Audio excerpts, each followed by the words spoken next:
जय श्री राधा कृष्णा। आज हम विनायक चतुर्थी की व्रत कथा सुनाएंगे। विनायक चतुर्थी की बहुत सारी कथा हैं, लेकिन आज हम भगवान शिव और माता पार्वती की चौपड़ खेलने की कथा सुनाएंगे।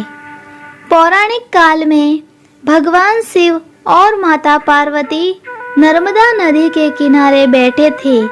वहां पर माता पार्वती ने भगवान शिव से समय व्यतीत करने के लिए चौपड़ खेलने को कहा। माता पार्वती की बात सुनकर भगवान शिव चौपड़ खेलने के लिए तैयार हो गए, परंतु प्रश्न ये उठा कि इस खेल के हार और जीत का फैसला कौन करेगा। जिसके बाद भगवान शिव ने कुछ तिनकों को एकत्रित करके एक पुतला बनाया और उसमें प्राण प्रतिष्ठा डाल दी। फिर उस पुतले से कहा, बेटा, हम चौपड़ खेलना चाहते हैं, लेकिन हमारी हार जीत का फैसला करने वाला कोई नहीं है, इसलिए तुम हमें ये बताना कि हम दोनों में से कौन हारा है और कौन जीता है।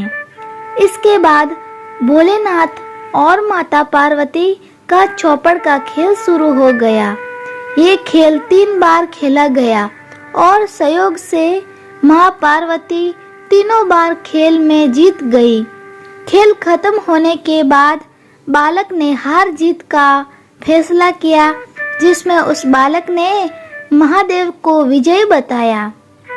इस गलत निर्णय को देखते हुए माता पार्वती बालक पर क्रोधित हो गई और उन्होंने उसे अपंग होने के साथ कीचड़ में पड़े रहने का श्राप दिया। इस श्राप को सुनते ही बालक ने माता पार्वती से क्षमा मांगी और कहा कि उससे भूलवश ये गलती हो गई।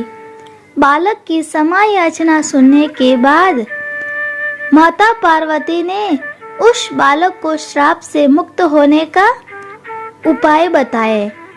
उन्होंने कहा कि यह नाग कन्या भगवान श्री गणेश जी की पूजा करने के लिए आएंगी, तब उनके कहे अनुसार तुम गणेश जी का व्रत करना।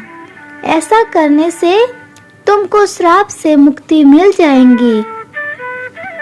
ये बताने के बाद शिव और पार्वती जी कैलाश पर्वत पर चले गए।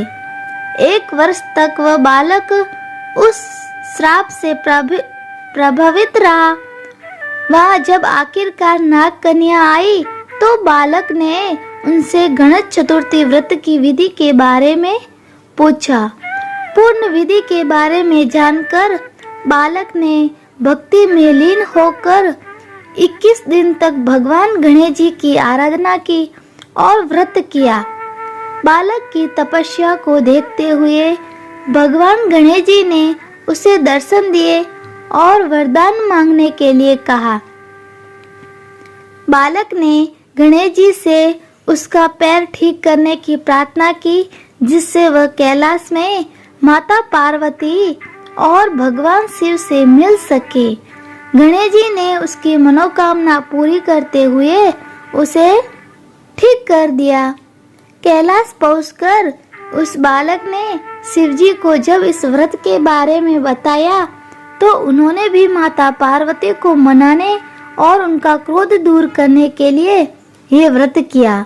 जब पार्वती जी को इस व्रत के महत्व के बारे में पता चला तो उन्होंने भी कार्तिकेय जी से मिलने की अपनी इच्छा को पूर्ण करने के लिए पूरे विधि विधान से इस व्रत को पूरा किया।